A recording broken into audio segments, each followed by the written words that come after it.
Nope. Way too big.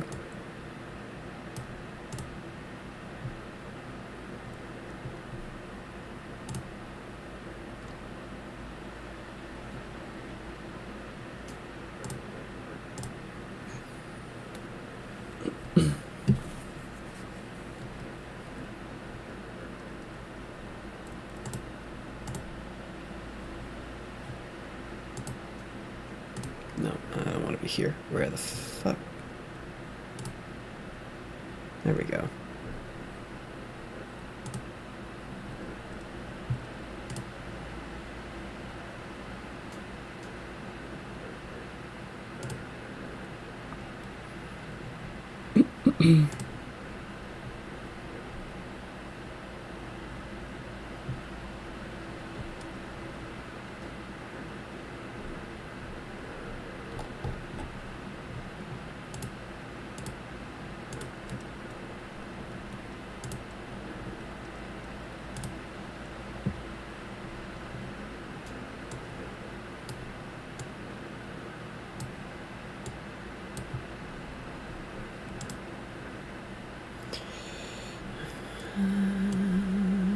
Let's see if everything's ready.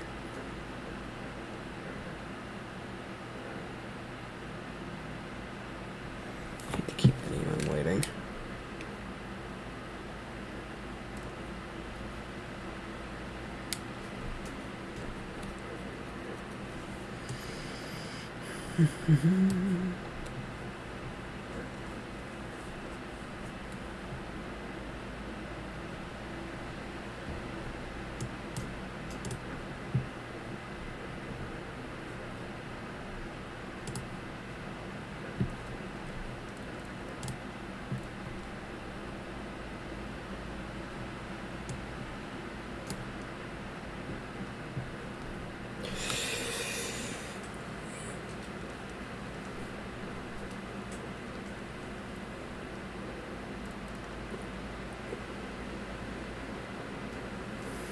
Just give a few minutes for people to catch up in the chat. Join me in the call. I don't mind not rushing into things. I don't mind waiting.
Some ambience tracks.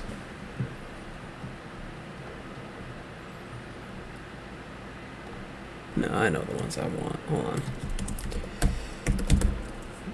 Which? There we go. This is what I want.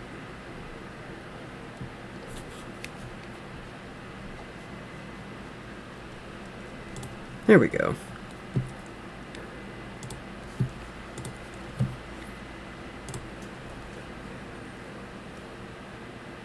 Or no, not display. I want browser.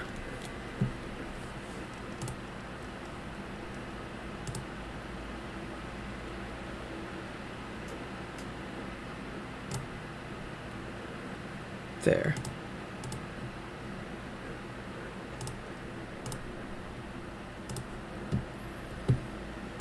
Get some good ambience going.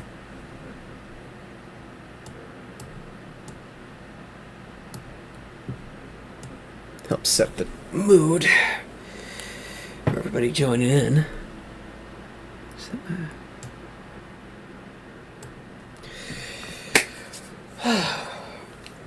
Welcome everyone back to the Drip Feed. I'm your host, just call me Aqua, everybody does. And I've returned once more with the vampire Lestat.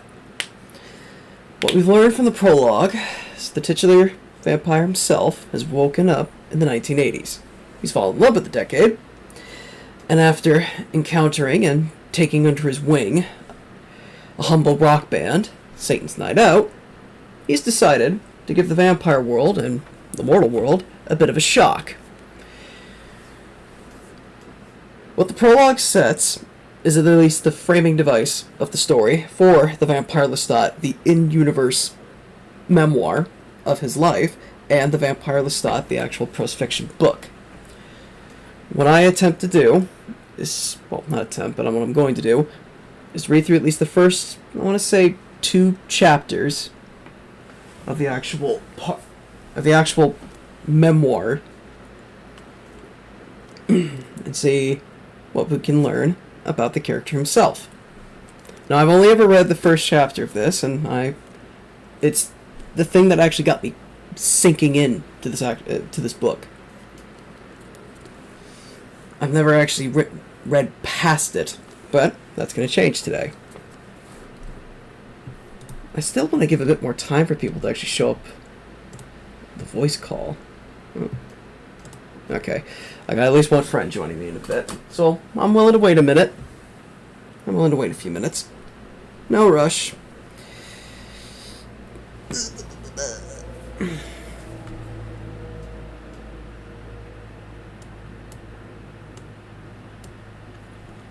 Okay.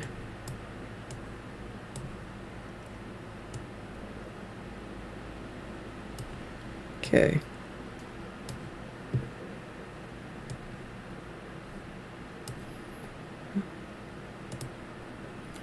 It's still possible to hear it. I don't have to have it visually on the screen.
Okay.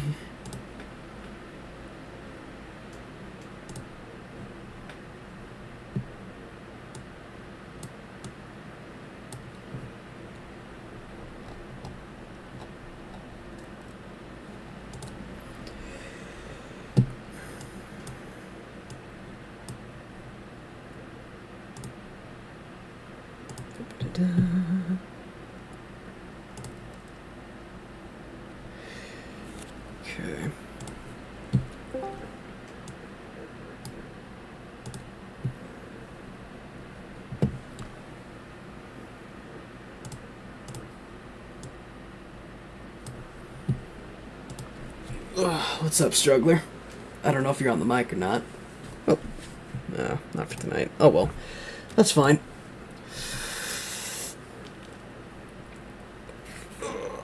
I'm just giving people some time to join in. I know people hate dead air. Hey, Windu. Actually, I need to light these up a bit. There.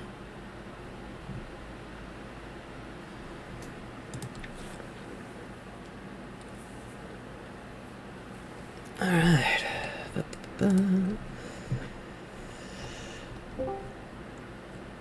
Hello, Sephiroth.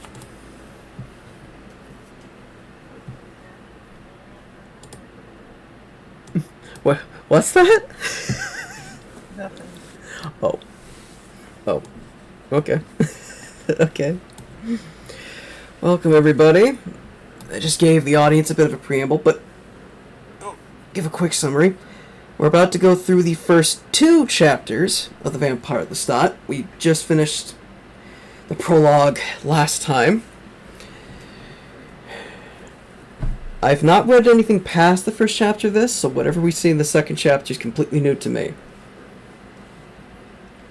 But I must say, the first chapter is the thing that got me actually hooked into this, so I'm curious as to where this goes.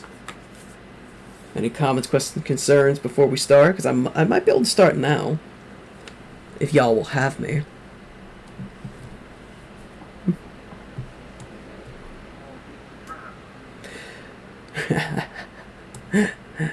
Alright. Actually, I might show. Not display. I want browser. Might as well show the music I'm listening to, because we're going to be listening to it for a while. Ooh. Oh no, we lost Trophy. Oh, he's back. Okay. Right. Y'all ready? I might as well start. Okay. The audio level is good. Actually, I might slightly. Okay. So we're gonna have to hear echo. Alright. The early education and adventures of the vampire Lestat. Part 1, Lelio Rising. Or Lelio, actually. Not sure how you pronounce that. 1. In the winter of my 21st year, I went out alone on horseback to kill a pack of wolves. This was on my father's land in the Auvergne, I cannot pronounce that, it's in French, in France, and these were the last decades before the French Revolution. It was the worst winter that I could remember, and the wolves were stealing the sheep from our peasants and even running at night through the streets of the village. These were bitter years for me. My father was the Marquis, and I was the 7th son of the youngest of the 3 who had lived to manhood. I had no claim to the title or the land, and no prospects. Even in a rich family, it might have been that way for a younger boy, but our wealth had been used up long ago. My eldest brother, Augustin, who was the rightful heir to all we possessed, had spent his wife's small dowry as soon as he married her. My father's castle, his estate, and the village nearby were my entire universe. And I'd been born restless, the dreamer, the angry one, the complainer. I wouldn't sit by the fire and talk of old wars in the days of the Sun King. History had no meaning for me. But in this dim and old-fashioned world, I had become the hunter. I brought in the pheasant, the venison, and the trout from the mountain streams, whatever we needed and could be got to feed the family. It had become my life by this time, and one I shared with no one else. It was a very good thing that I'd taken it up, because there were years when we might have actually starved to death. Of course, this was a noble occupation, hunting one's ancestral lands, and we alone had the right to do it. The richest of the bourgeois couldn't lift his gun in my forests. But then again, he didn't have to lift his gun. He had money. 2 times in my life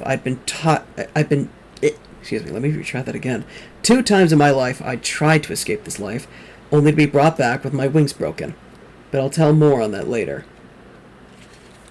Right now, I'm thinking about the snow all over those mountains, and the wolves that were frightening the villagers and stealing my sheep. And I'm thinking of the old saying in France in those days, that if you lived in the province of Auvergne, I might as well say it as Auvergne, because I cannot speak French to save my life, you could get no farther than Paris, or farther from Paris. Understand that since I was the lord, and the only lord anymore who could sit a horse and fire a gun, it was natural that the villagers should come to me, complaining that the wolves and expecting me to hunt them. It was my duty. I wasn't the least afraid of the wolves either. Never in my life had I seen or heard of a wolf attacking a man, and I would have poisoned them if I could, but meat was simply too scarce to lace with poison.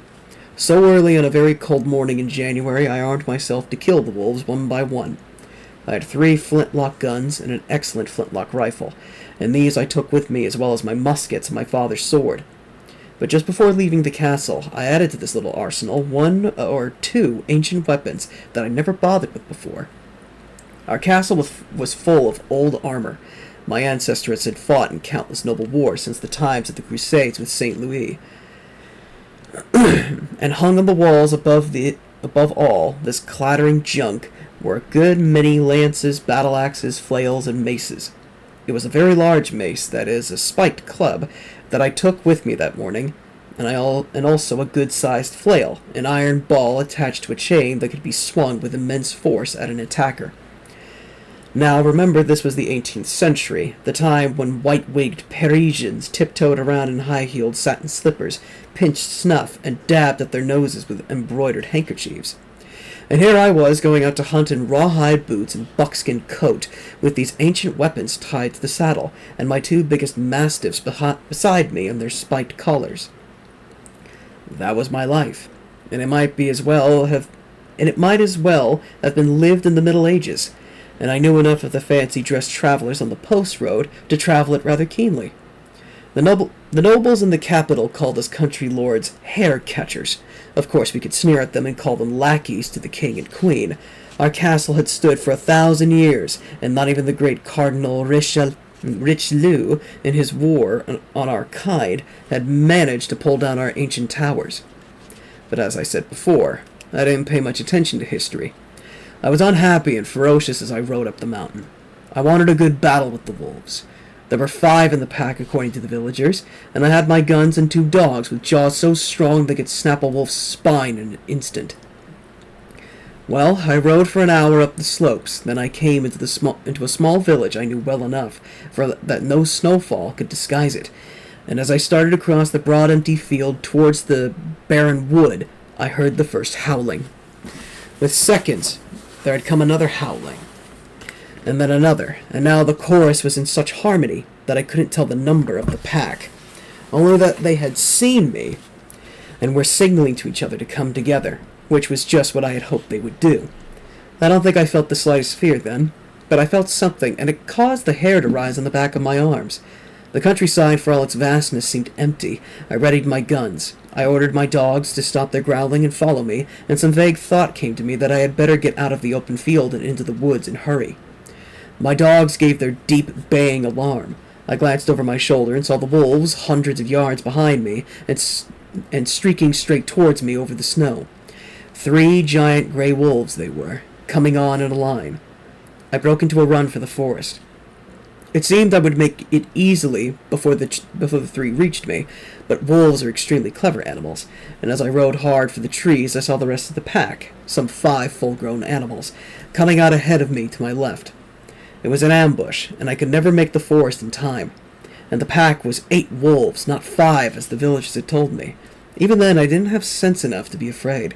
I didn't ponder the obvious fact that these animals were starving or they'd never come near the village. Their natural reticence with men was completely gone. I got ready for battle. I stuck the flail in my belt, and with the rifle I took aim. I brought down a big male yards away from me and had time to reload as my dogs and the pack attacked each other. They couldn't get my dogs by the neck on account of the spiked collars. And with this first skirmish, the dogs brought down one of the wolves in their powerful jaws immediately. I fired and brought down a second. But the pack had surrounded the dogs. As I fired again and again, reloading as quickly as I could and trying to aim clear of the dogs, I saw the smaller dog go down with its hind legs broken. Blood streamed over the snow. The second dog stood off the pack as it tried to devour the dying animal. But within 2 minutes, the pack had torn open the second dog's belly and killed it. Now these were powerful beasts, as I said, these mastiffs. I'd bred them and trained them myself, and each weighed upwards of 200 pounds. I always hunted with them, and though I speak of them as dogs now, they were known only by their names to me then, and when I saw them die, I knew for the first time what I had taken on and what might happen. But all this had occurred in minutes. 4 wolves lay dead, another was crippled fatally, but that left 3, one of whom had stopped in the savage feasting upon the dogs to fix its slanted eyes on me. I fired the rifle, missed, fired the musket, and my horse reared as the wolf shot towards me. As if pulled on strings, the other wolves turned, leaving the fresh kill, and jerking the reins hard, I let my horse run as she wanted, straight for the cover of the forest. I didn't look back even when I heard the growling and snapping, but then I felt the teeth graze my ankle. I drew the other musket, turned to the left, and fired. It seemed the wolf went up on its hind legs, but it was too quickly out of sight. But my mare reared again. I almost fell. I felt her back legs give out under me. We were almost to the forest, and I was off her before she went down. I had one more loaded gun, turning and steadying it with both hands. I took dead aim at the wolf, who bore down on me and blasted away the top of his skull. It was now 2 animals. The horse was giving off a deep, rattling whinny that rose to a trumpeting shriek, the worst sound I have ever heard from any living thing. The 2 wolves had her. I bolted over the snow, feeling the hardness of the rocky land under me, and made it to the trees. If I could reload, I could shoot them down from there, but there was not a single tree with limbs low enough for me to catch hold of. I leapt up, trying to catch hold, my feet slipping on the icy bark, and fell back down as the wolves closed in. There was no time to load the one gun I had left to me. It was the flail and the sword, because the mace I had lost a long way back. I think as I scrambled to my feet, I knew I was probably going to die, but it never occurred to me to give up. I was maddened, wild. Almost snarling, I faced the animals and looked the closest of the 2 wolves straight in the eye. I spread my legs to anchor myself. With the flail in my left hand, I drew the sword. The wolves stopped. The first, after staring back, bowed its head and trotted several paces to the side. The other waited as if for some invisible signal. The first looked at me again, in that uncannily calm fashion, and then plunged forward. I started swinging the flail so that the spiked ball went round in a circle. I could hear my own growling breaths, and I knew I was bending my knees as if I would spring forward. And I aimed the flail for the side of the animal's jaw, bashing it with all my strength and only grazing it. The wolf darted off, and the second ran around in a circle, dancing towards me and then back again. They both lunged in close enough to make me swing the flail and slash with the sword, and then they ran off again. I don't know how long this went on, but I understood the strategy. They meant to wear me down, and they had the strength to do it. It had become a game to them. I was pivoting, thrusting, struggling back, and almost falling to my knees. Probably it was no more than half an hour that this went on, but there is no measuring time like that. And with my legs giving out, I made one last desperate gamble. I stood stock still, weapons at my side, and they came in for the kill this time, just as I hoped they would. At the last second, I swung the flail, felt the ball crack the bone, saw the head jerked upwards to the right, and with the broadsword I slashed the wolf's neck open. The other wolf was at my side. I felt its teeth rip into my breeches. In 1 second, it would have torn my leg out the socket, but I slashed at the side of its face, gashing open its eye. The ball of the flail crashed down on it. The wolf let go, and springing back, I had enough room for the sword again, and thrust it straight into the animal's chest to the hilt before I drew it out again. That was the end of it. The pack was dead. I was alive. and the only sound of the empty snow-covered valley was my own breathing and the rattling shriek of my dying mare who lay yards away from me. I'm not sure I had my reason.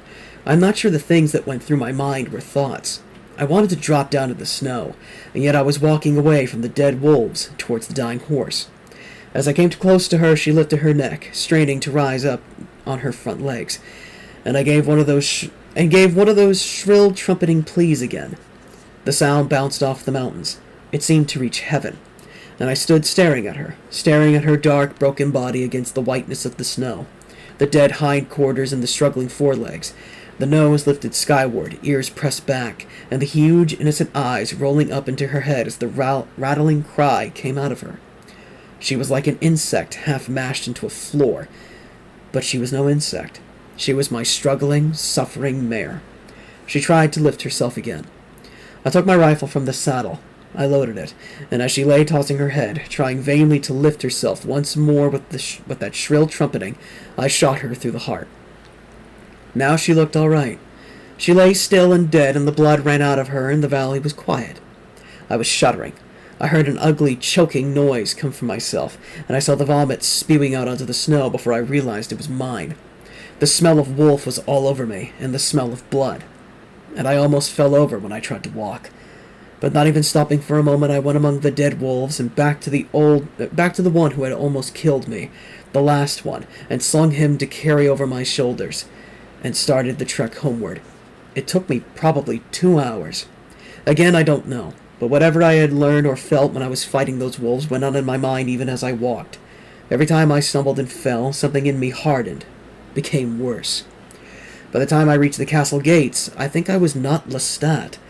I was someone else altogether, staggering into the great hall, with that wolf over my shoulders, the heat of the carcass very much diminished now, and the sudden blaze of the fire an irritant in my eyes.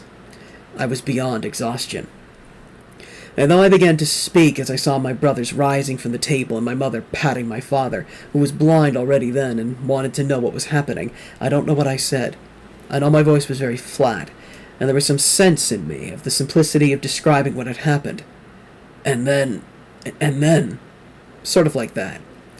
But my brother Augustin suddenly brought me to myself. He came towards me with the light of the fire behind him, and quite distinctly broke the low monotone of my words with his own. "You little bastard," he said coldly. "You didn't kill 8 wolves!" His face had an ugly, disgusted look to it. But the remarkable thing was this. Almost as soon as he spoke these words, he realized for some reason that he had made a mistake. Maybe it was the look on my face. Maybe it was my mother's murmured outrage, or my other brother not speaking at all. It was probably my face. Whatever it was almost instantaneous, and the most curious look of embarrassment came over him. He started to babble something about how incredible, and I must have been almost killed, and how would the servants heat some broth for me immediately, and all that sort of thing, but it was no good. What had happened in that one single moment was irreparable, and the next thing I knew I was lying alone in my room. I didn't have the dogs in bed with me, as always in winter, because the dogs were dead. And though there was no fire lighted, I climbed, filthy and bloody, under the bed covers and went into deep sleep. For days I stayed in my room. I knew the villagers had gone up the mountain, found the wolves, and brought them back to the castle, because Augustin came and told me these things, but I didn't answer. Maybe a week passed. When I could stand having other dogs near me, I went down to my kennel, and brought up 2 pups, already big animals, and they kept me company. At night, I slept between them. The servants came and went, but no one bothered me. And then my mother came quietly, and almost stealthily, into the room. Okay, that's the end of Chapter 1. Any comments, questions, concerns?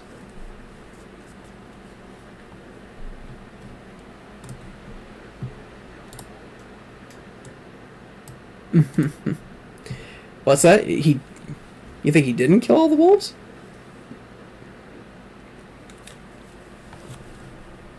Hold on.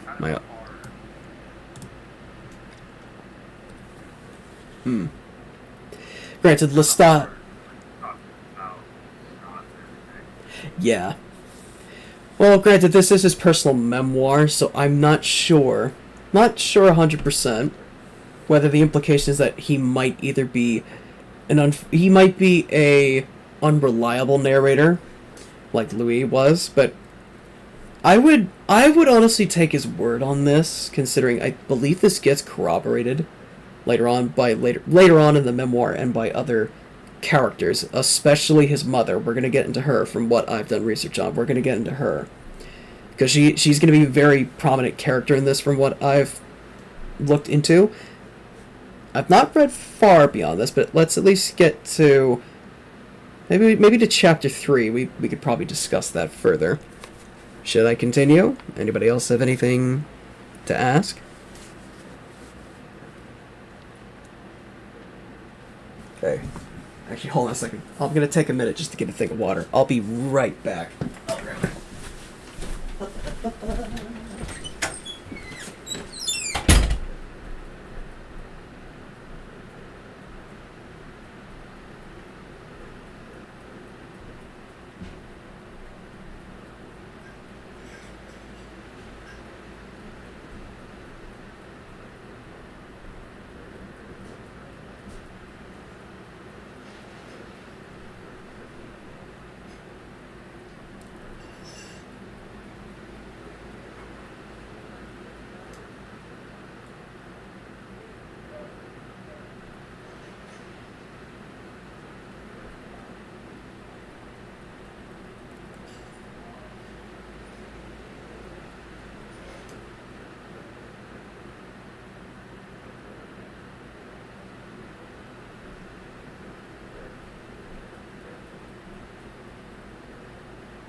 Wait, hello? Who joined?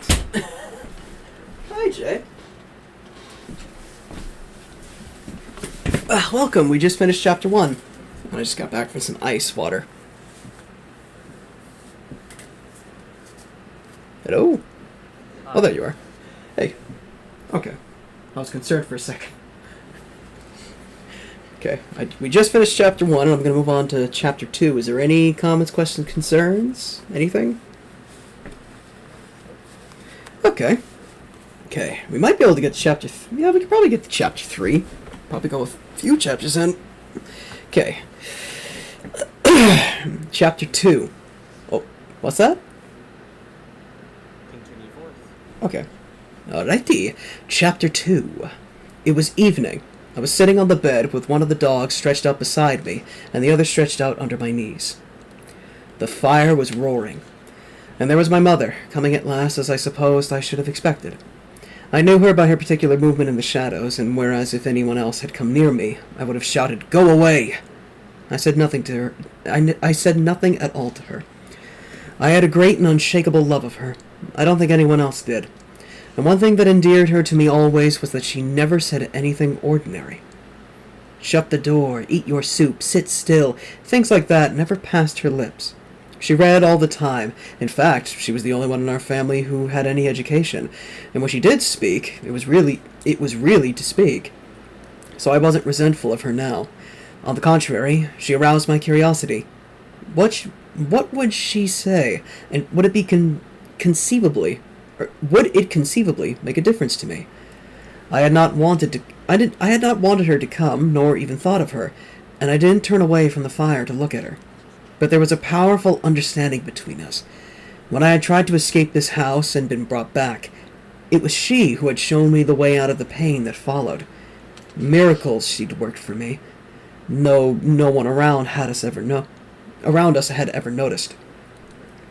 Her first intervention had come when I was 12, and the old parish priest, who had taught me some poetry by rote and to read an anthem or two in Latin, wanted to send me to school at the nearby monastery. My father said no, that I could learn all I needed in my own house, but it was my mother who roused herself from her books to do loud and vociferous battle with him. I would go, she said, if I wanted to. And she sold one of her jewels to pay for my books and clothing. Her jewels had all come down to her from an Italian grandmother, and each had its story, and this was a hard thing for her to do. But she did it immediately. My father was angry and reminded her that if this had happened before he went blind, his will would have prevailed surely. My brothers assured him that his youngest son wouldn't be gone long. I'd come running home as soon as I was made to do something I didn't want to do. Well, I didn't come running home. I loved the monastery school. I loved the chapel and the hymns, the library with its thousands of old books, the bells that divided the day, the ever-repeated rituals. I loved the cleanliness of the place, the overwhelming fact that all things here were well kept and in good repair, that work never ceased throughout the great house and the gardens.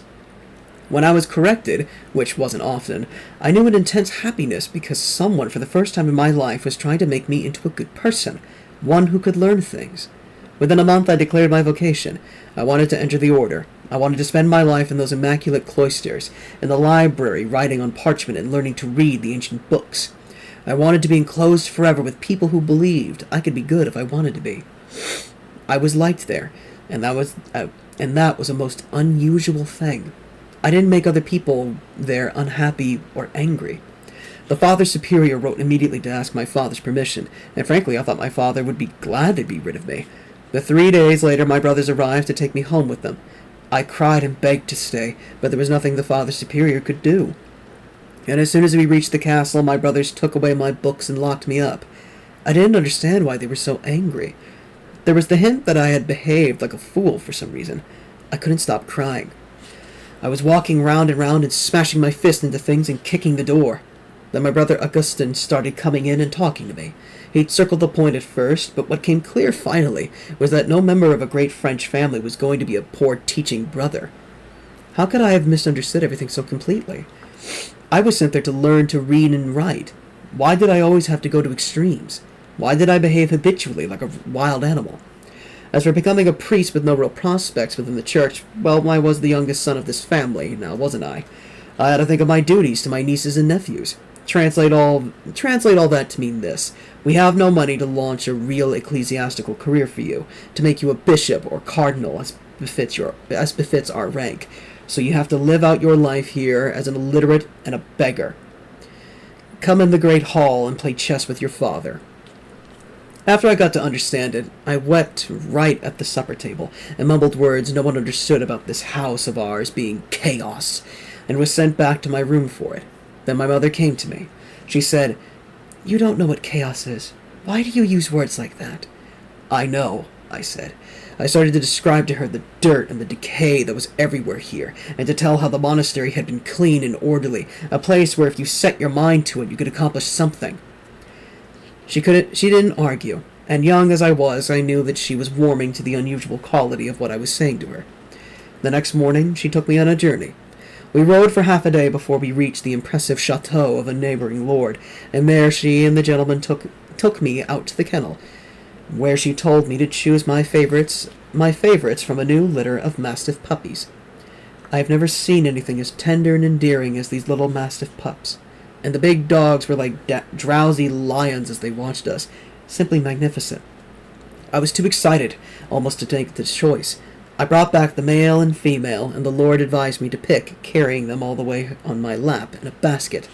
And within a month my mother also bought for me my first flintlock musket and my first good horse for riding. She never did say why she'd done all this, but I understood in my own way what she'd given me. I raised those dogs, trained them, and founded a great kennel upon them. I became a true hunter with those dogs, and by the age of 16 I lived in the field. But at home I was more than ever a nuisance. Nobody really wanted to hear me talk of restoring the vineyards, or replanting the neglected fields, or of making the tenants stop stealing from us. I could effect nothing. The silent ebb and flow of life without change seemed deadly to me. I went to church on all the feast days just to break the monotony of life, and when the village fairs came round I was always there, greedy for the little spectacles I saw at no other time, anything really to break the routine. It might be the same old jugglers, mimes, and acrobats of years past, but it didn't matter. It was something more than the change of the seasons and the idle talk of past glories. But that year, the year I was 16, a troop of Italian players came through, and a painted wagon in back of which they set up the most elaborate stage I'd ever seen. They put on the old Italian comedy with Pantaloon and Pulcinella, and the young lovers, Lelio and Isabella, and the old doctor and all the old tricks. I was in raptures watching it. I'd never seen anything like it, the cleverness of it, the quickness, the vitality. I loved it even when the words went so fast I couldn't follow them. When the troupe had finished and collected what they could from the crowd, I hung about with them at the inn and stood them all to wine I couldn't really afford, just so I could talk to them. I felt inexpressible love for these men and women. They explained to me how each actor had his role for life, and how they did not use memorized words, but improvised everything on the stage. You knew your name, your character, and you understood him and made him speak and act as you thought he should. That was the genius of it. It was called the Commedia dell'arte. I was enchanted. I fell in love with the young girl who played Isabella. I went into the wagon with the players and examined all the costumes and the painted scenery, and when we were drinking again at the tavern they let me act out Lelio, the young lover of Isabella. And they clapped their hands and said I had the gift. I could make it up the way they did. I thought this was all flattery at first, but in some very real way it didn't matter whether or not it was flattery. The next morning when their wagon pulled out of the village, I was in it. I was hidden in the back with a few coins I managed to save and all my clothes tied in a blanket. I was going to be an actor. Now, Lelio in the old Italian comedy is supposed to be quite handsome. He's the lover, as I have explained, and he doesn't wear a mask. If he has manners, dignity, aristocratic bearings, so much the better, because that's part of the role. Well, the troupe thought that, and all these things, I was blessed. They trained me immediately for the next performance they would give, and the day before we put on the show, I went about the town, a much larger and more interesting place than our village, to be certain, advertising the play with the others. I was in heaven, but neither the journey nor the preparations nor the camaraderie with my fellow players came near to the ecstasy I knew when I finally stood on that little wooden stage. I went wildly into the pursuit of Isabella. I found a tongue for verses and wit I'd never had in life. I could hear my voice bouncing off the stone walls around me. I could hear the laughter rolling back at me from the crowd. They almost had to drag me off the stage to stop me, but everyone knew it had been a great success. That night, the actress who played in Innamorata gave me her own very special and intimate accolades. I went to sleep in her arms, and the last thing I remember her saying was that when we got to Paris, we'd play the Saint Germain Fair, and then we'd leave the troupe and we'd stay in Paris working on the Boulevard du Temple until we got into the Comédie I cannot pronounce these fucking French. Comédie Française. Please forgive me for these pronunciations. I'm horrible at this. And performed for Marie Antoinette and King Louis. When I woke up the next morning, she was gone, and so were all the players, and my brothers were there. I never knew if my friends had been bribed to give me over, or just frightened off. More likely the latter. Whatever the case, I was taken back home again. Of course, my family was perfectly horrified at what I'd done. Waiting to be a monk when you're 12 is excusable, but the theater had the taint of the devil. Even the great Molière had not been given a Christian burial, and I'd run off with a troupe of ragged vagabond Italians, painted my face white, and acted with them in a town square for money. I was beaten severely, and when I cursed everyone, I was beaten again. The worst punishment, however, was seeing the look on my mother's face. I hadn't even told her I was going, and I had wounded her, a thing that had never really happened before, but she never said anything about it. When she came to me, she listened to me cry. I saw tears in her eyes, and she laid her hand on my shoulder, which for her was something a little remarkable. I didn't tell her what I had been like those few days, but I think she knew.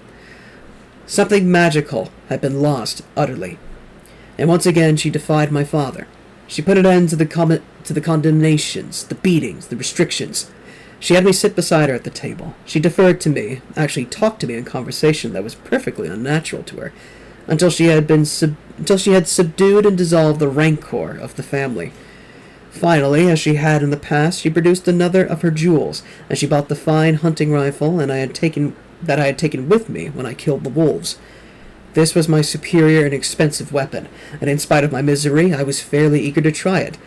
And she added to that another gift, a sleek chestnut mare with strength and speed I'd never known in an animal before. But these things were small compared to the general consolation my mother had given me. Yet the bitterness inside me did not subside. I never forgot what it had been like when I was Lelio. I became a little crueler for what had happened, and I never went again to the village fair. I conceded to the notion that I should never get away from here, and oddly enough, as my despair deepened, so my usefulness increased. I alone put the fear of God into the servants or tenants by the time I was 18. I alone provided the food for us, and for some strange reason they gave me satisfaction. I don't know why, but I liked to sit at the table and reflect that everyone there was eating what I had provided. So these moments had bound me to my mother. These moments had given us a love for each other unnoticed and probably unequaled in the lives of those around us. And now she had to come to me at this odd time, when for reasons I didn't understand myself, I could not endure the company of any other person. With my eyes on the fire, I barely saw her climb up and sink down into the straw mattress beside me. Silence, just the crackling of the fire, and the deep respiration of the sleeping dogs beside me. Then I glanced at her, and I was vaguely startled. She'd been ill all winter with a cough, and now she looked truly sickly, and her beauty, which was always very important to me, seemed vulnerable for the first time. Her face was angular and her cheekbones perfect, very high and broadly spaced, but delicate.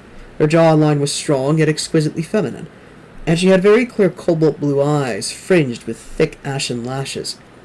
If there was any flaw in her, it was perhaps that all her features were too small, too kittenish, and made her look like a girl.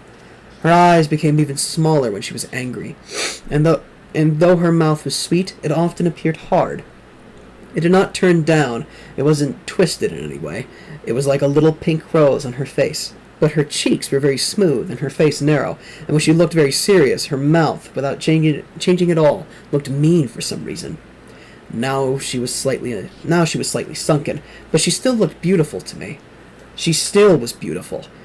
I liked looking at her. Her hair was full and blonde, and that I had inherited from her.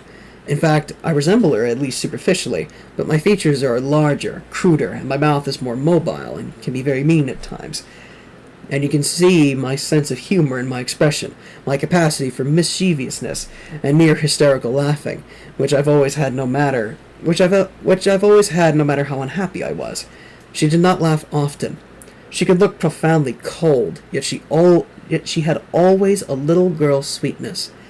Well, I looked at her as she sat on my bed. I even stared at her, I suppose, and immediately she started to talk to me. "I know how it is," she said to me. "You hate them, because of what you've endured and what they don't know. They haven't the imagination to know what happened to you out there on the mountain." I felt a cold delight in these words. I gave her the silent acknowledgement that she understood it perfectly. It was the same the first time I bore a child," she said. "I was in agony for 12 hours, and I felt trapped in the pain, knowing the only release was the birth or my own death. When it was over, I had your brother Augustin in my arms, but I didn't want anyone else near me, and it wasn't because I blamed them. It was only that I'd suffered like that hour after hour, that I'd gone into the circle of hell and came back out. They hadn't been in the circle of hell, and I felt quiet all over. In this common occurrence, the vulgar act of giving birth, I understood the meaning of utter loneliness." "Yes, that's it," I answered. I was a little shaken. She didn't respond. I would have been surprised if she had. Having said what she'd come to say, she wasn't going to converse, actually. But she did lay her hand on my forehead, very unusual for her to do that. And when she observed that I was wearing the same bloody hunting clothes after all this time, I noticed it too, and realized the sickness of it. She was silent for a while. And as I sat there, looking past her at the fire, I wanted to tell her a lot of things, how much I loved her particularly, but I was cautious. She had a way of cutting me off when I spoke to her, and mingled with my love was a powerful resentment of her. All my life I'd watched her read her Italian books and scribble letters to people in Naples, where she had grown up, yet she had no patience even to teach me or my brothers the alphabet, and nothing had changed after I came back from the monastery. I was 20, and I couldn't read or write more than a few prayers in my name, I hated the sight of her books. I hated her absorption in them. In some vague way, I hated the fact that only extreme pain in me could ever wring from her the slightest warmth or interest. Yet she'd been my savior, and there was no one but her. And I was as tired of being alone, perhaps, as a young person can be. She was here now, out of the confines of her library, and she was attentive to me. Finally, I was convinced that she wouldn't get up and go away, and I found myself speaking to her. "Mother," I said in a low voice, "there is more to it. Before it happened, there were times when I felt terrible things." There was no change in her expression. "I mean, I dreamed sometimes that I might kill all of them," I said. "I kill my brothers and my father in the dream. I go from room to room, slaughtering them as I did the wolves. I feel in myself the desire to murder." "So do I, my son," she said. "So do I." And her face was lighted with the strangest smile as she looked at me. I bent forward and looked at her more closely. I lowered my voice. "I see myself screaming when it happens." I went on. "I see my face twisted into grimaces, and I hear bellowing coming out of me. My mouth is a perfect O, and shrieks, cries come out of me." She nodded with that same understanding look, as if a light was flaring behind her eyes. "And on the mountain, Mother, when I was fighting the wolves, it was a little like that." "Only a little?" she asked. I nodded. "I felt like something different from myself when I killed the wolves, and now I don't know who was here with you, your son Lestat, or that other man, the killer." She was quiet for a long time. "No," she said finally. "It was you who killed the wolves. You're the hunter, the warrior. You're stronger than anyone else here. That's your tragedy." I shook my head. That was true, but it didn't matter. It couldn't account for unhappiness such as this. But what was the use of saying it? She looked away for a moment, then back to me. "But you're many things," she said. "Not only one thing. You're the killer and the man. And don't give in to the killer in you just because you hate them. You don't have to take upon yourself the burden of murder or madness to be free of this place. Surely there must be other ways." Those last two sentences struck me hard. She had gone to the core, and the implications dazzled me. Always I felt that I couldn't be a good human being and fight them. To be good meant to be defeated by them. Always, of course, I found a more interesting idea of goodness. We sat still for a few moments, and there seemed an uncommon intimacy even for us. She was looking at the fire, scratching at her thick hair, which was wound into a circle on the back of her head. "You know what I imagine?" she said, looking towards me again. "Not so much the murdering of them as an abandon which disregards them completely. I imagine drinking wine until I'm so drunk I strip off my clothes and bathe in the mountain streams naked." I almost laughed, but it was a sublime amusement. I looked up at her, uncertain for a moment that I was hearing her correctly, and she had said these words, and she wasn't finished.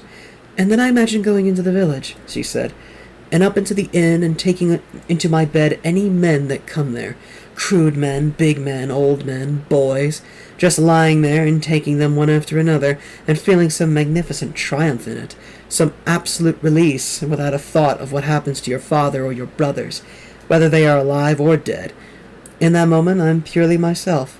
I belong to no one." I was too shocked and amazed to say anything. But then again, this was terribly, terribly amusing. When I thought of my father and brothers and the pompous shopkeepers of the village and how they would respond to such a thing, I found it damn near hilarious. If I didn't laugh aloud, it was probably because the image of my mother naked made me think I shouldn't. But I couldn't keep altogether quiet. I laughed a little, and she nodded, half smiling. She raised her eyebrows, as if to say, "We understand each other." Finally, I roared, laughing. I pounded my knee with my fist and hit my head on the wood of the bed behind me. And she almost laughed herself. Maybe in her own quiet way she was laughing. Curious moment. Some almost brutal sense of her as a human being quite removed from all that surrounded her. We did understand each other, and all my resentment of her didn't matter too much. She pulled the pin out of her hair and let it tumble down to her shoulders. We sat quietly for perhaps an hour after that. No more laughter or talk, just the fire blazing and her near to me. She had turned so she could see the fire. Her profile, the delicacy of her nose and lips were beautiful to look at. Then she looked back at me in the same steady voice without undue emotion. She said, "I'll never leave here. I am dying now." I was stunned. The little shock before was nothing to this. I'll live through the spring, she continued, and possibly the summer as well, but I won't survive another winter. I know the pain in my lungs is too... hold on. But I won't survive another winter. I know. The pain in my lungs is too bad. I made some little anguished sound. I think I leaned forward and said, Mother! Don't say any more, she answered. I think she hated to be called Mother, but I hadn't been able to help it. I just wanted to speak it to another soul, she said, to hear it out loud. I'm perfectly horrified by it. I'm afraid of it. I wanted to take her hands, but I knew she'd never allow it. She disliked to be touched. She never put her arms around anyone, and so it was in our glances that we held each other, my eyes filled with tears looking at her. She patted my hand. Don't think on it much, she said. I don't. Just only now and then. But you must be ready to live on without me when the time comes. That may be harder for you than you realize. I tried to say something. I couldn't make the words come. She left me just as she'd come in, silently. And though she'd never said anything about my clothes or my beard or how dreadful I looked, she sent the servants in with clean clothes for me, and the razor and warm water, and silently I let myself be taken care of by them. That's the end of chapter 2. Any comments, questions, concern? I know we lost Saffronet in there. I'm sad.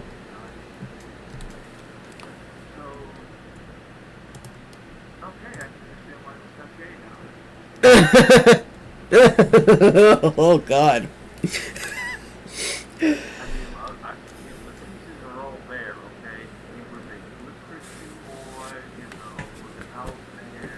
Mm-hmm.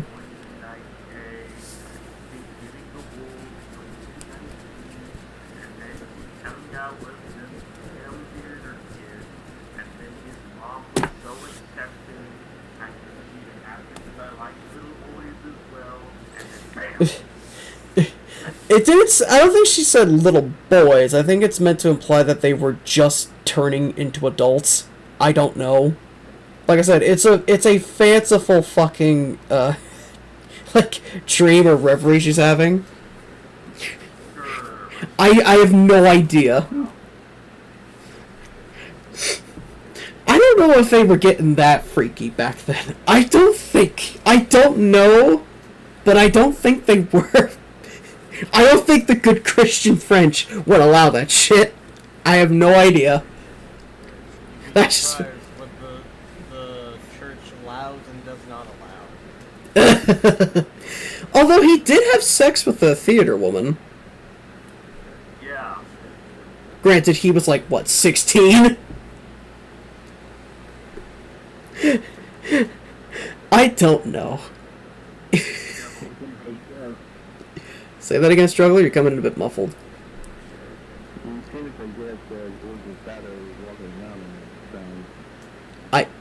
You are going full Boomhauer on me. I did not hear what you said. This...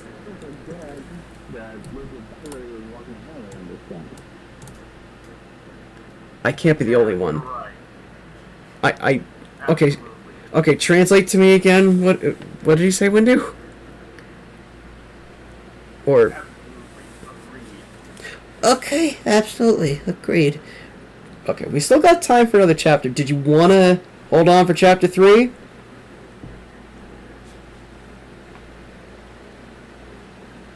I have no idea why I'm coming in like this. What's that? I have no idea why I'm coming in like this. I have no idea either. You heard me that time. A little bit. It still sounds very... It sounds like the fucking phone guy from FNAF. A little. That's really funny. It's really funny. Okay. Okay, I don't know how long this chapter is.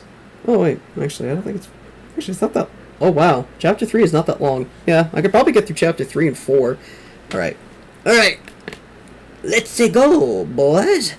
Chapter 3. I began to feel a little stronger. I stopped thinking about what had happened with the wolves, and I thought about her. I thought about the words perfectly horrified, and I didn't know what to make of them except they sounded exactly true. I'd feel that way if I were dying slowly. It would have been better on the mountain with the wolves. But there was no more to it than that. She had always been silently unhappy. She hated the inertia and the hopelessness of our life here as much as I did. And now, after 8 children, and 3 living, after 3 children, 3 living, 5 dead, she was dying. This was the end for her. I determined to get up if it would make her feel better, but when I tried, I couldn't. Excuse me, please. The thought of her dying was unbearable. I paced the floor of my room a lot, ate the food brought to me, but I still wouldn't go to her. But by the end of the month, visitors came to draw me out. My mother came in and said I must receive the merchants from the village who wanted to honor me for killing the wolves. Oh, hell with it, I answered. No, you must come down, she said. They have gifts for you. Now do your duty. I hated all this. When I reached the hall, I found the rich shopkeepers there, all men I knew well, and was dressed for the occasion. But there was one startling young man among them I didn't recognize immediately. He was my age, perhaps, and quite tall, and when our eyes met, I remembered who he was. Nicolas de l'Enfant. Nicolas de l'Enfant. L'Enfant? Must be L'Enfant. Eldest son of the draper, who had been sent to school in Paris. He was a vision now. Dressed in a splendid brocade coat of rose and gold, he wore slippers with gold heels and layers of Italian lace at his collar. Only his hair was what it used to be, dark and very curly and boyish-looking for some reason, though it was tied back with a fine bit of silk ribbon. Parisian fashion, all this, the sort that passed as fast as it could, all this, the sort that passed as fast as it could through the local post house. And here I was to meet him in threadbare wool and scuffed leather boots and yellowed face that had been 17 times mended. We bowed to each other, or yellowed lace, not yellowed face, Jesus Christ, he's not that sick, he doesn't have jaundice. We bowed to each other, as he was apparently the spokesman for the town.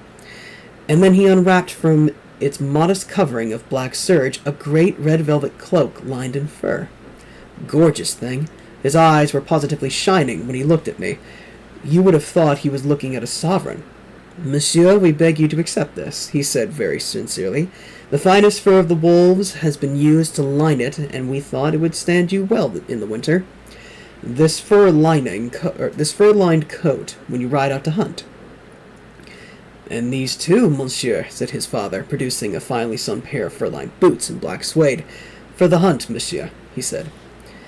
I was a little overcome. They meant these gestures in the kindest way, these men who had sort of wealth I only dreamed of, and they paid me respect as the aristocrat. I took the cloak and the boots. I thanked them as effusively as I'd ever thanked anybody for anything. And behind me I heard my brother Augustin say, "Now he'll really be impossible." I felt my face color. Outrageous that he should say this in the presence of these men. But then I glanced at Nicolas de l'Enfant. I saw the most affectionate expression on his face. I, too, am impossible, monsieur, he whispered as I gave him the parting kiss. Someday, will you let me come to talk to you and tell you how you killed them all? Only the impossible can do the impossible. None of the merchants ever spoke to me like that. We were boys again for a moment, and I laughed out loud. His father was disconcerted. My brother stopped whispering, but Nicolas de l'Enfant kept smiling with a Parisian's composure. As soon as they had left, I took the red velvet cloak and the suede boots up into my mother's room. She was reading, as always, while very lazily she brushed her hair. In the weak sunlight from the window, I saw grey in her hair for the first time. I told her what Nicolas de l'Enfant had said. Why is he impossible? Why is he impossible? I asked her. He said this with feeling, as if it meant something. She laughed. It means something, all right, she said. He's in disgrace. She stopped looking at her book for a moment and looked at me. You know how he's been educated all his life to be a little imitation aristocrat? Well, during his first term studying law in Paris, he fell madly in love with the violin of all things. Seems he heard an Italian virtuoso, one of those geniuses from Padua, who was so great that men say he has sold his soul to the devil. Well, Nicholas dropped everything at once to take lessons from Wolfgang Mozart. He sold his books. He did nothing but play and play until he failed his examinations. He wants to be a musician. Can you imagine? And his father is beside himself. Exactly. He even smashed the instrument, and you know what a piece of expensive merchandise means to the good draper. I smiled. And so Nicholas has no violin now? He has a violin. He promptly ran away to Claremont and sold his watch to buy another. He's impossible, all right, and the worst part of it is that he plays rather well. You've heard him. She knew good music. She grew up with it in Naples. All I'd ever heard was the church choir, the players at the fairs. I heard him Sunday when I went to Mass, she said. He was playing in the upstairs bedroom over the shop. Everyone could hear him, and his father was threatening to break his hands. I gave a little gasp at the cruelty of it. I was powerfully fascinated. Or actually, no, this is him saying, I gave a little gasp at the cruelty of it. I was powerfully fascinated. I think I loved him already, doing what he wanted like that. Of course he'll never be anything, she went on. Why not? He's too old. You can't take up the violin when you're 20. But what do I know? He plays magically in his own way, and maybe he can sell his soul to the devil. I laughed a little uneasily. It sounded magic. But why don't you go down to the town and make a friend of him? She asked. Why the hell should I do that? I asked. Lestat, really. Your brothers will hate it. And the old merchant will be beside himself with joy. His son and the Marquis's son. Those aren't good enough reasons. He's been to Paris, she said. She watched me for a long moment. She went back to her book, brushing her hair now and then lazily. I watched her reading, hating it. I wanted to ask her how she was, if her cough was very bad that day, but I couldn't broach the subject to her. Go on down and talk to him, Lestat, she said, without another glance at me. Okay, end of chapter 3. Any comments, questions, concern before I move on to chapter 4?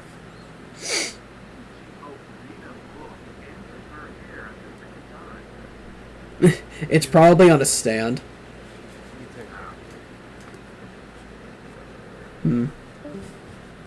Oh. Did Phantasma have to leave? Ah, I see. Oh well, that's fine. That's alright. I'll move on to chapter 4, and I might be able to end it there. We got pretty far in. I'm surprised. We went over double. Okay. Total number of chapters in part 1? I'm actually not sure. Let me look real quick. Okay. Well, yeah, it's in... Well, this is one book in several parts. It's like several books within the book. Like, this is just his early history. This is just the early history of Lestat. And this part 1... Oh, it has like 8 chapters? Oh, wow. We're actually almost halfway through this first part. Wow. Because then part 2 will be considering his history with Magnus, and that's going to be very important. Okay. Chapter 4. It took me a week to make up my mind that I would seek out Nicolas de l'Enfant. I put on the red velvet fur-lined cloak and fur-lined suede boots, and I went down the winding main street of the village towards the inn. The shop owned by Nicholas's father was right across from the inn. I didn't see or hear Nicholas. I had no more than enough for one glass of wine, and I wasn't sure just how to proceed when the innkeeper came out, bowed to me, and set a bottle of his best vintage before me. Of course, these people had always treated me like the son of the Lord. But I could see that things had changed on account of the wolves, and strangely enough, this made me feel even more alone than I usually felt. But as soon as I poured the first glass, Nicholas appeared, a great blaze of color in the open doorway. He was not so finely dressed as before, thank heaven, yet everything about him exuded wealth, silk and velvet and brand-new leather. But he was flushed as if he had been running, and his hair was windblown and messy, and his eyes full of excitement. He bowed to me, waited for me to invite him to sit down, and then he asked me, "What was it like, monsieur, killing the wolves?" And folding his arms on the table, he stared at me. "Why don't you tell me what it's like in Paris, monsieur?" Sorry, that's him talking. "Why don't you tell me what it was like in Paris, monsieur?" I said, and I realized right away that it sounded mocking and rude. "I'm sorry," I said immediately. "I would really like to know. Did you go to the university? Did you really study with Mozart? What do people in Paris do? What do they talk about? What do they think?" He laughed softly at the barrage of questions. I had to laugh myself. I signaled for another glass and pushed the bottle towards him.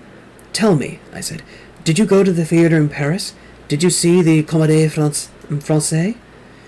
"Many times," he answered a little dismissively. "But listen, the diligence will be coming any minute. There'll be too much noise. Allow me the honor of providing you supper in a private room upstairs.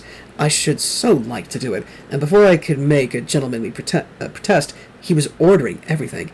We were shown up to a crude but comfortable little chamber. I was almost never in small wooden rooms, and I loved it immediately. The table was laid for the meal that would come later on. The fire was truly warming the place, unlike the roaring blazes in our castle, and the thick glass of the window was clean enough to see the blue winter sky over the snow-covered mountains. "Now, I shall tell you everything you want to know about Paris," he said agreeably, waiting for me to sit first. "Yes, I did go to the university." He made a little sneer as if it had all been contemptible. "And I did study with Mozart, who would have told me I was hopeless if he hadn't needed pupils. Now, where do you want me to begin? The stench of the city, or the infernal noise of it? The hungry crowds that surround you everywhere? The thieves in every alley ready to cut your throat?" I waved all that away. His smile was very different from his tone, his manner open and appealing. "A really big Paris theater," I said. "Describe it to me. What was it like?" I think we stayed in that room for 4 solid hours, and all we did was drink and talk. He drew plans of the theaters on the tabletop with a wet finger, described the plays he had seen, the famous actors, the little houses of the boulevards. Soon he was describing all of Paris, and he'd forgotten to be cynical, my curiosity firing him as he talked of the Ile de la Cité and the Latin Quarter, the Sorbonne, the Louvre. We went on to more abstract things, how the newspapers reported events, how his student cronies gathered in cafes to argue. He told me men were restless and out of love with the monarchy, that they wanted a change in government and wouldn't sit still for very long. He told me about the philosophers, Diderot, Voltaire, Rousseau. I couldn't understand everything he said, but in rapid, sometimes sarcastic speech, he gave me a marvelously complete picture of what was going on. Of course, it didn't surprise me to hear the educated people didn't believe in God, that they were infinitely more interested in science, that the aristocracy was much in ill favor, and so was the church. These were times of reason, not superstition, and the more he talked, the more I understood. Soon he was outlining the encyclopedia. It's written with a French accent. I'll just say the encyclopedia, the great compilation of history supervised by Diderot. And then it was the salons he'd gone to, the drinking bouts, his evenings with actresses. He described the public balls at the Palais Royal, where Marie Antoinette appeared right along with the common people. "I'll tell you," he said finally, "it all sounds a hell of a lot better in this room than it really is." "I don't believe you," I said gently. I didn't want him to stop talking. I wanted it to go on and on. "It's a secular age, monsieur," he said, filling our glasses with a new bottle of wine. "Very dangerous." "Why dangerous?" I whispered. "An end to superstition? What could be better than that?" "Spoken like a true 18th century man, monsieur," he said with a faint melancholy to his smile. "But no one values anything anymore. Fashion is everything. Even atheism is a fashion." I had always had a secular mind, but not for any philosophical reason. No one in my family much believed in God or ever had. Of course, they said they did, and we went to Mass, but this was duty. Real religion had long ago died out in our family, as it had perhaps in the families of thousands of aristocrats. Even at the monastery, I had not believed in God. I had believed in the monks around me. I tried to explain this in simple language that would not give offense to Nicholas, because for his family it was different. Even his miserable, money-grubbing father, whom I secretly admired, was fervently religious. "But can men live without these beliefs?" Nicholas asked almost sadly. "Can children face the world without them?" I was beginning to understand why he was so sarcastic and cynical. He had only recently lost that old faith. He was bitter about it. But no matter how deadening was the sarcasm of his, a great energy poured out of him, an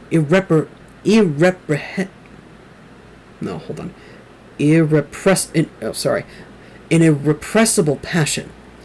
And this drew me to him. I think I loved him. Another 2 glasses of wine and I might say something absolutely ridiculous like that. "I've always lived without beliefs," I said. "Yes, I know," he answered. Do you remember the story of the witches, the time you cried at the witch's place?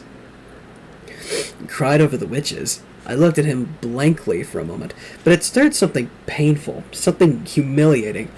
Too many of my memories had that quality, and now I had to remember crying over witches. I don't remember, I said. We were little boys, and the priest was teaching us over prayers. And the priest took us out to see the place where they had burnt the witches in the old days. The old stakes in the blackened ground. Ah, that place, I shuddered. That horrid, horrid place. Yeah, you began to scream and to cry. They said summon for the Marquis herself, because your nurse couldn't quiet you. I was a dreadful child, I said, trying to shrug it off. Of course I did remember now. Screaming, being carried home, nightmares about the fires. Someone bathing my forehead and saying, Lestat, wake up. But I hadn't thought of that little scene in years.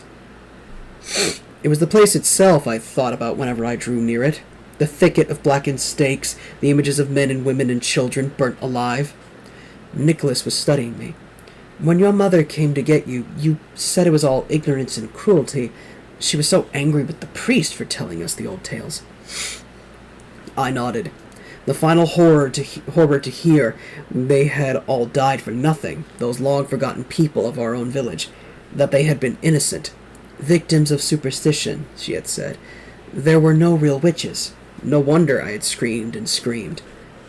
But my mother, Nicholas said, told a different story, that the witches had been in league with the devil, that they blighted the crops, and in the guise of wolves killed the sheep and the children. And won't the world be better if no one ever again burnt in the name of God? I asked.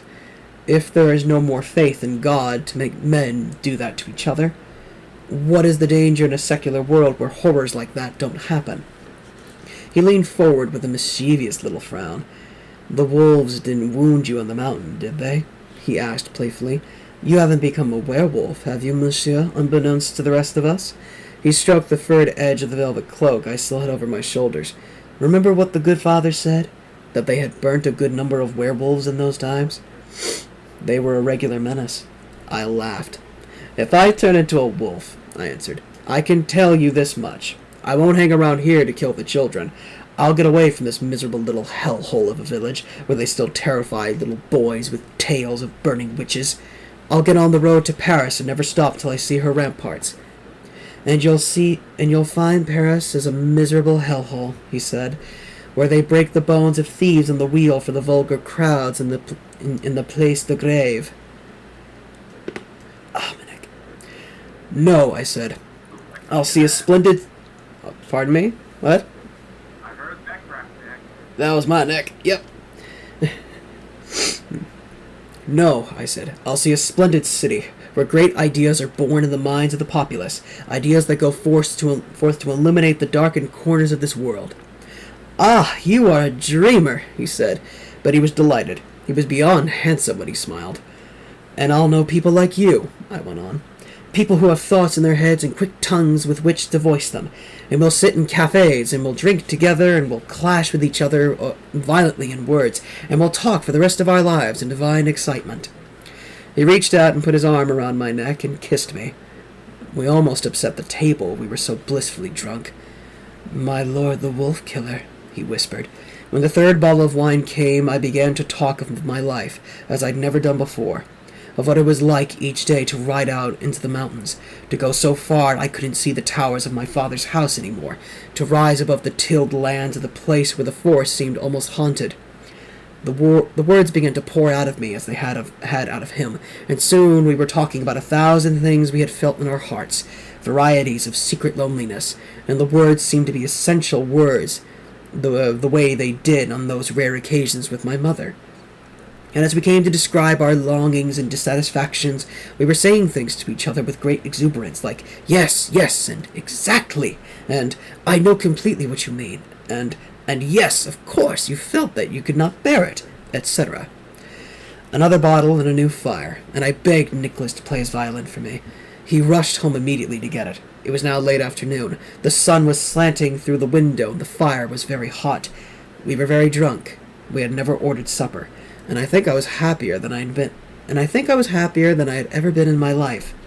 I lay on the lumpy straw mattress of the little bed with my hands under my head, watching him as he took out the instrument. He put the violin to his shoulder and began to pluck at it and twist the pegs. Then he raised the bow and drew it down hard over the strings to bring up the first note. I sat up and pushed myself back against the paneled wall and stared at him because I couldn't believe the sound I was hearing. He ripped into the song. He tore the notes out of the violin, and each note was translucent and throbbing. His eyes were closed, his mouth a little distorted, his lower lip sliding to the side. And what struck my heart almost as much as the song itself was the way that he seemed with his whole body to lean into the music, to press his soul like an ear to the instrument. I had never known music like it, the rawness of it, the intensity, the rapid glittering torrents of notes that came out at the strings as he sawed away. It was Mozart that he was playing, and it had all the gaiety, the velocity, and the sheer loveliness of everything Mozart wrote. When he'd finished, I was staring at him and I realized I was gripping the sides of my head. "Monsieur, what's the matter?" he said, almost helplessly, and I stood up and threw my arms around him and kissed him on both cheeks and kissed the violin. "Stop calling me monsieur," I said. "Call me by my name." I lay back down on the bed and buried my face on my arm and started to cry, and once I'd started, I couldn't stop it. He sat next to me, hugging me and asking me why I was crying, and though I couldn't tell him, I could see that he was overwhelmed that his music had produced this effect. There was no sarcasm or bitterness in him now. I think he carried me home that night. And the next morning I was standing in the crooked stone street in front of his father's shop, tossing pebbles at his window. When he stuck his head out, I said, "Do you want to come down and go on with our conversation?" End of chapter 4.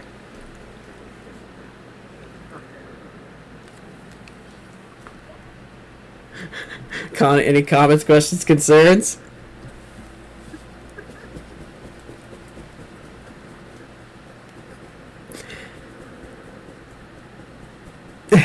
I do remember now from a summary that Nicholas is also very important, as you could fucking tell, with his relationship to Lestat. We still got another, 40 minutes of ambience. The foreshadowing of his violin, if it says played by the devil, and the way of how, it just turns the party to a pride party. Oh, God. I don't think pride parades were even a thing back in the 80s when this book was wrote, so I'm willing to give Anne Rice, God rest her soul, the benefit of the doubt. I feel like the moment he starts playing the violin, it's just like, do the hustle.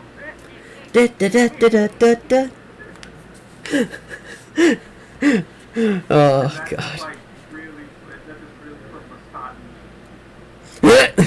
Put him in. Jesus. Okay. I do have a bit of time. I could get chapter. Well, hold on. I have a bit more time. Let's go at least to chapter 6. Let's end it there. Let's get there. We still got a bit more time. Okay. We still got a bit more time. Okay. Chapter 5. From then on, when I was not hunting, my life was with Nicholas and our conversation. Spring was approaching, the mountains were dappled with green, the apple orchard starting back to life. And Nicholas and I were always together.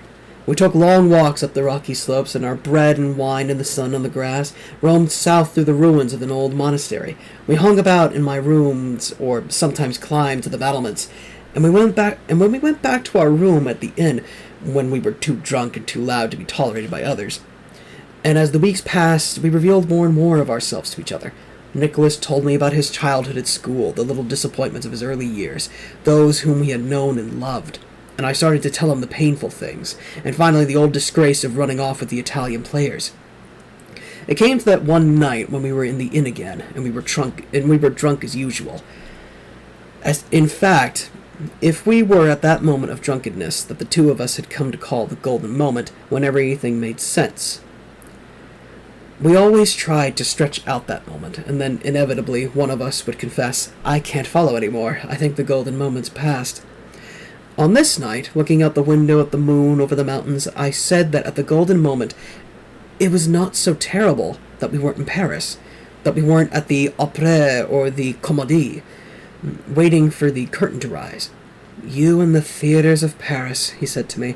"No matter what we were talking about, you bring it back to the theaters and the actors." His brown eyes were very big and trusting, and even drunk as he was, he looked spruce in his red velvet Paris frock coat. "Actors and actresses make magic," I said. "They make things happen on the stage. They invent, they create. Wait until you see the sweat streaming down their painted faces in the glare of the footlights," he answered. "Ah, there you go again," I said. "And you, the one who gave up everything to play the violin." He got terribly serious suddenly, looking off as if he were weary of his own struggles. "That I did," he confessed. Even now the whole village knew it was war between him and his father. Nicky wouldn't go back to the school in Paris. Oh god, he's giving him fucking nicknames. Nicky. N-I-C-K-I. He's giving him Nick. Oh no. Oh my heavens. This man is in love.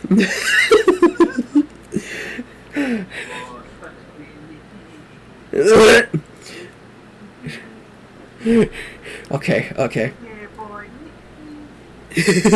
Okay, back to it. Hey, Nikki, let's go for it.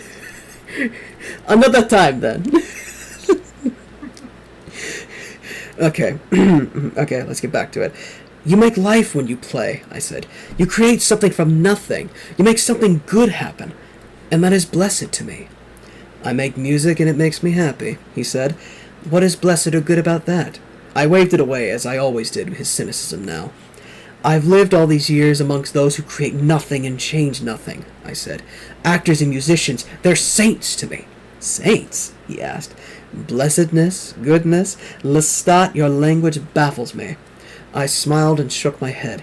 "You don't understand. I'm speaking of the character of human beings, not what they believe in. I'm speaking of those who accept a useless lie just because they were born to it. I mean those who would be something better. They work, they sacrifice, they do things." He was moved by this, and I was a little surprised that I'd said it. Yet I felt I had hurt him somehow. "There is blessedness in that," I said.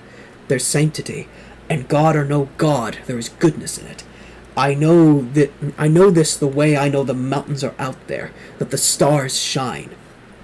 He looked sad for me, and he looked hurt still, but for the moment I didn't think of him. I was thinking of the conversation I had with my mother, and my perception that I couldn't be good and defy my family. But if I believed what I was saying, as if he could read my mind, he asked, "But do you really believe those things?" "Maybe yes, maybe no," I said.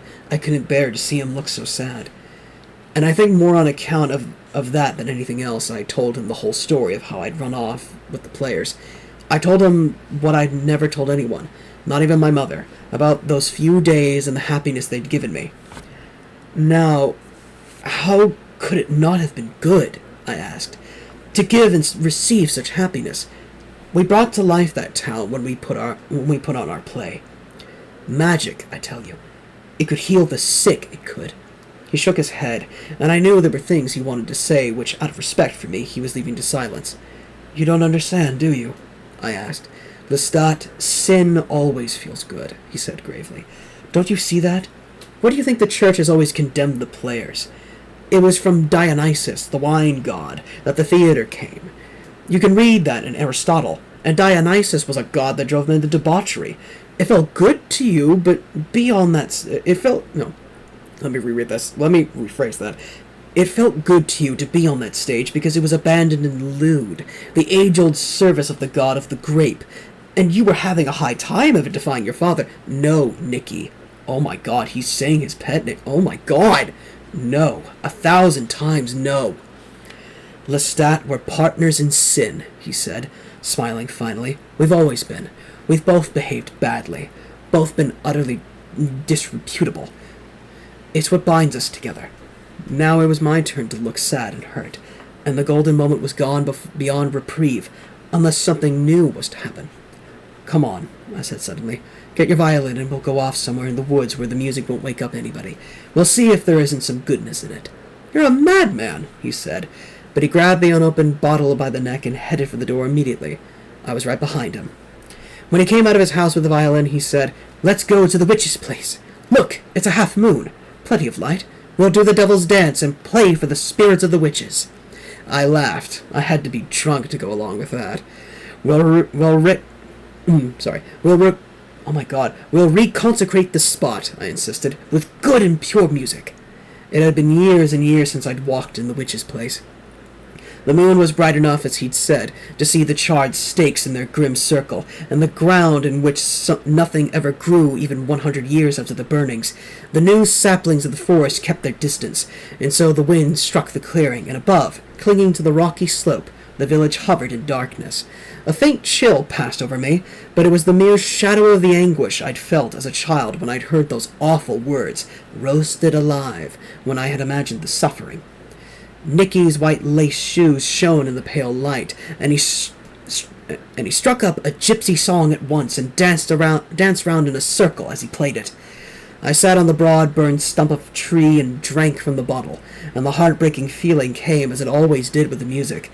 What sin was there, I thought, except to live out my life in this awful place?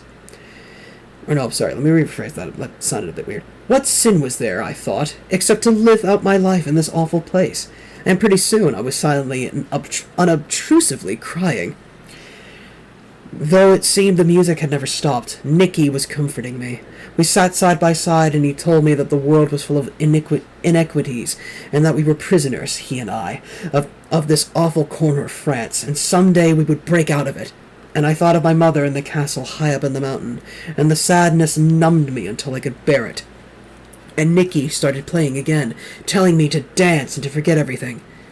Yes, that's what it could make you do. I wanted to say, yes, that's what it could make you do, I wanted to say. Is that sin? How could it be evil? I went after him as he danced in a circle. The notes seemed to be flying up and out of the violin as if they were made of gold. I could almost see them flashing. I danced round and round him, and he sawed away into a deeper, more frenzied music.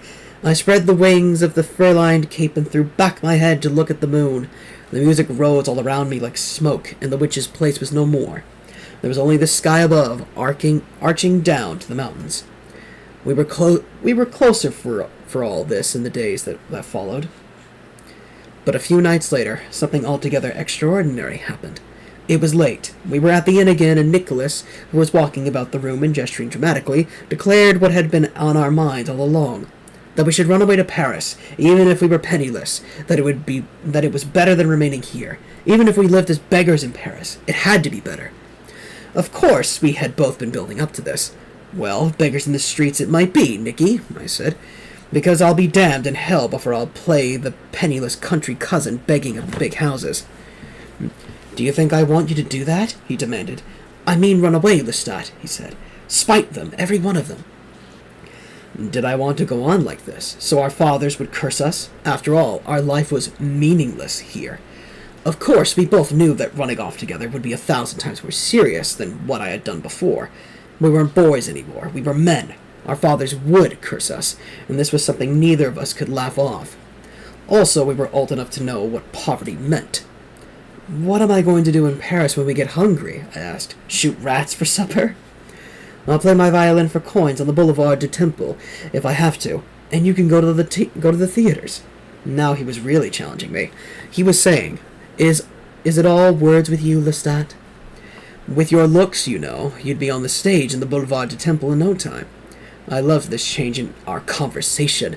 I loved seeing him believe we could do it. All his cynicism had vanished, even though he did throw in the word spite every 10 words or so. It seemed possible suddenly to do all this.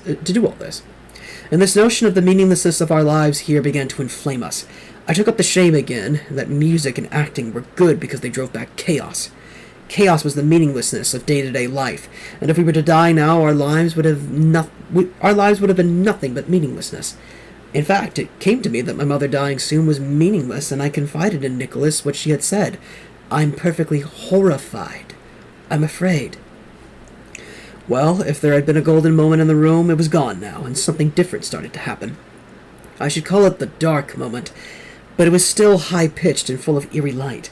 We were talking rapidly, cursing this meaninglessness, and when Nicholas at last sat down and put his head in his hands, I took some glamorous and hearty swigs of wine and went to pacing and gesturing as he had done before. I realized aloud in the midst of saying it that even when we die, we probably don't find out the answer as to why we were ever alive. Even the avowed atheist probably thinks that in death he'll get some answer. I mean, God will be there, or there won't be anything at all. But that's just it, I said. We don't make the discovery at the moment. We merely stop. We pass into non-existence without ever knowing a thing. I saw the universe, a vision of the sun, the planets, the stars, black night going on forever, and I began to laugh. Do you realize that? We'll never know why the hell any of it happened, not even when it's over, I shouted at Nicholas, who was sitting back on the bed, nodding and drinking his wine out of a flagon. We're going to die and not even know. We'll never know, and all this meaninglessness will just go on and on and on, and we won't last any longer and we won't any longer be witnesses to it. We won't have even that little bit of power to give meaning to it in our minds. We'll just be gone, dead, dead, dead, without ever knowing. But I had stopped laughing. I stood still and I understood perfectly what I was saying. There was no judgment day, no final explanation, no luminous moment in which all terrible wrongs would be made right, all horrors redeemed. The witches burnt at the stake would never be avenged. No one was ever going to tell us anything. No, I didn't understand it at that moment. I saw it, and I began to make the single sound. Oh. I said it again. Oh. And then I said it louder and louder and louder, and I dropped the wine bottle to the floor. I put my hands to my head, and I kept saying it. And I could see my mouth opened in that perfect circle that I had described to my mother, and I kept saying, oh, oh, oh. I said it like a great hiccuping that I couldn't stop, and Nicholas took hold of me and started shaking me, saying, Lestat, stop! I couldn't stop. I ran to the window, unlatched it, and it swung out the heavy little glass, and stared at the stars. I couldn't stand seeing them. I couldn't stand seeing the pure emptiness, the silence, the absolute absence of any answer, and I started roaring as Nicholas pulled me back from the windowsill and pulled shut the glass. You'll be all right, he said over and over. Someone was beating on the door. It was the innkeeper, demanding why we had to carry on like this. You'll feel all right in the morning, Nicholas kept insisting. You just have to sleep. We had awakened everyone. I couldn't be quiet. I kept making the same sound over again, and I ran out of the inn with Nicholas behind me, and down the street of the village and up towards the castle with Nicholas trying to catch up with me, and through the gates and up into the room. Sleep. That's what you need, he kept saying to me desperately. I was lying against the wall with my hands over my ears, and that sound kept coming. Oh, oh, oh. In the morning, he said, it will be better. Well, it was not better in the morning, and it was no better by nightfall, and in fact it got worse with the coming of the darkness. I walked and talked and gestured like a contented human being, but I was flayed. I was shuddering. My teeth were chattering. I couldn't stop it. I was staring at everything around me in horror. The darkness terrified me. The sight of the old suits of armor in the hall terrified me. I stared at the mace and the flail I'd taken out after the wolves. I stared at the faces of my brothers. I stared at everything, seeing behind every configuration of color and light and shadow the same thing. Death. Only it wasn't just death as I'd thought of it before. It was death the way I saw it now. Real death. Total death. Inevitable, irreversible, and resolving nothing. And in this unbearable state of agitation, I commenced to do something I'd never done before. I turned to those around me and questioned them relentlessly. But do you believe in God? I asked my brother Augustine. How can you live if you don't? But do you really believe in anything? I demanded of my blind father. If you knew you were dying at this very minute, would you expect to see God or darkness? Tell me. You're mad. You've always been mad, he shouted. Get out of this house. You'll drive us all crazy. He stood up, which was hard for him, being crippled and blind, and he tried to throw his goblet at me, and naturally he missed. I couldn't look at my mother. I couldn't be near her. I didn't want to make her suffer with my questions. I went down to the inn. I couldn't bear to think of the witch's place. I would not have walked to that end of the village for anything. I put my hands over my ears and shut my eyes. Go away, I said at the thought of those who died like that without ever understanding anything. The second day it was no better, and it wasn't any better by the end of the week either.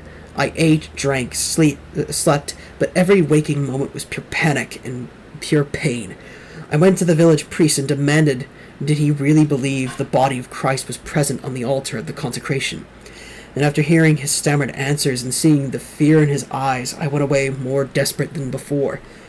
But how do you live? How do you go on breathing and moving and doing things when you know there's no explanation? I was raving, finally, and then Nicholas said maybe the music would make me feel better. He would play the violin.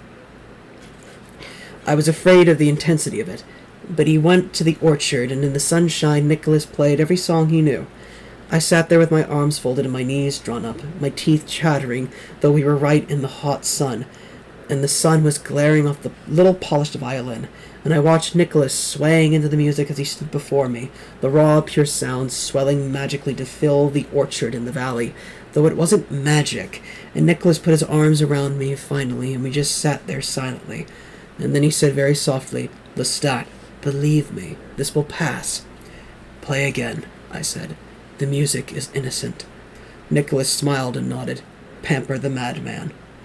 And I knew it wasn't going to pass, and nothing for the moment could make me forget. But what I felt was inexpressible gratitude for the music. That in this horror there couldn't be something as beautiful as that. You couldn't understand anything, and you couldn't change anything, but you could make music like that. And I felt the same gratitude when I saw the village children dancing, when I saw their arms raised and their knees bent, and their bodies turning to the rhythm of the songs they sang. I started to cry watching them. I wandered into the church, and on my knees I leaned against the wall, and I looked at the ancient statues, and I felt the same gratitude looking at the finely carved fingers, and the noses, and the ears, and the expressions on their faces, and the deep folds in their garments. And I couldn't stop myself from crying. At least we had these beautiful things, I said. Such goodness. But nothing natural seemed beautiful to me now. The very sight of a great tree standing alone in a field could make me tremble and cry out. Fill the orchard with music. And let me tell you a little secret. It never did pass, really. That's the end of chapter 5. Oh. So what have we learned today? that nearly drove himself mad with existential terror at the concept of death. While also slowly talking about the existential concept of death. Yeah, he kind of went a bit mad. He basically had a Lovecraft moment. He went a bit mad at the cosmological horror of death. Right. But you don't have to moan like an animated movie or an film. I don't think he was moaning. I think the idea is that he was, like, shaking, going, oh god. Like he was more whimpering than he was, like, groaning. Granted, that could just be the way I said it.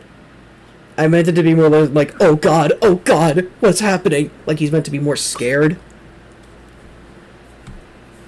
It might just be my voice. It might just be my voice. I won't lie. Okay, we're almost done with the ambience all. Boop. So how do we think here? Was this good? I think it was good. Like the same as the book, you know? Like Hmm. the chapter where they finally talk about how much is afraid of death. Same thing as the week. Yeah, actually. Yeah. Where the enemy is out.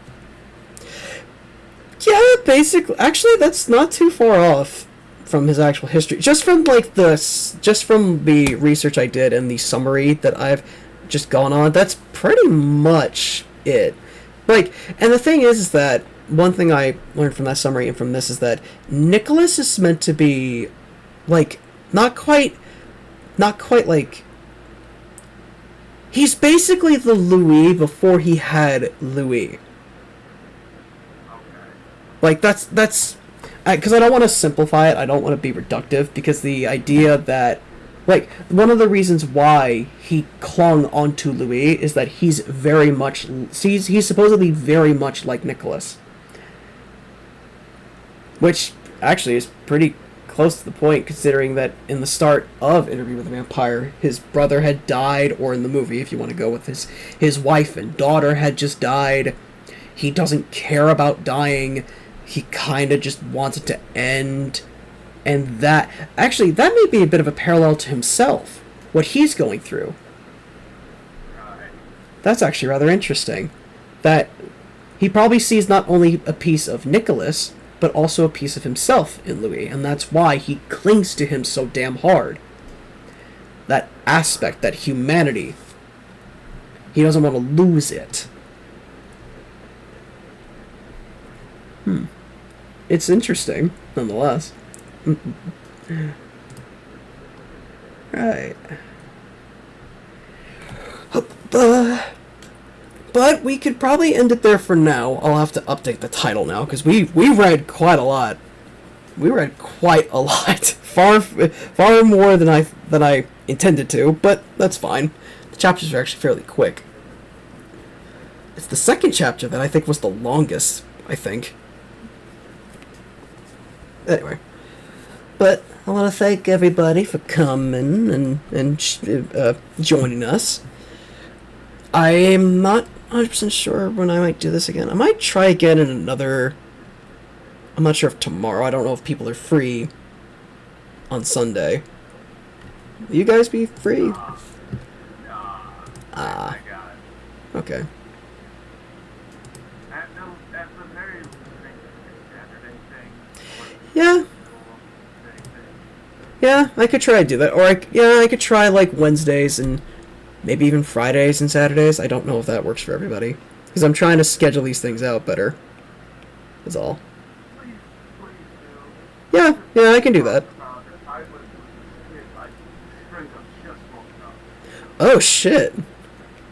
Yeah. Oh shit. I was enjoying my lazy Saturday and then showed up. I showed up with my vampire book. Hey yo, you want to talk about vampires? I will say, if you want to break the monotony of the vampire, it's such a long ass book. I can put my hat in the ring and I can read more bit more shorter. It's all right. Like, I don't mind. The only thing is that I don't have a PDF of this, so I can't like visually show it. I wish I did. I wish I had like a physical, like a thing to have it on the screen so that everybody could read it, but I can't. I'm working just with the physical copy. I want to. Wait, you have the PDF of the vampire? No, I don't. I said I wish I had. I only have the physical copy. I wish I had the PDF. I don't know where to get them. I don't know where to get like a good archive rip of them, but I'll have to worry about that later, because I know there's probably archives of other books that I have, like PDFs of it I could probably find. I'll have to look into it. I will, but that is something I also want to ask people if they want to comment it, or people can probably ask on my own server what other books they wouldn't mind seeing me read on stream. So I'd like to do more than this. I want to at least get the Vampire Lestat down and maybe the Queen of the Damned, because I'm curious about that book. I'm curious what happens in that. I'm curious. Like, that'll be like my first, I guess you could say, trilogy, because I'll do those two, then I'll cap it off with Interview with the Vampires, like the capstone to it, like the one, like the crown jewel of it, so to speak. And if people really want me to, I also have The Tale of the Body Thief, the fourth book. We don't have to do that. Like, we don't have to. But at least those three, I would like to try. I would like to try and get those. Okay. Okay. Okay, I'll start closing out the stream now. But if anybody watching liked what they saw, you can follow me at these links. Oh, I'm tired and I'm sweaty. Okay. You can follow me here. And if you, dear viewer, have any books you want to share, just type them down in the comments. And I'll try to get my hands on it. If I can't get a PDF, I'll try to get my hands on a physical copy of it. More the merrier. Okay. This has been the Drip Stream. Signing out.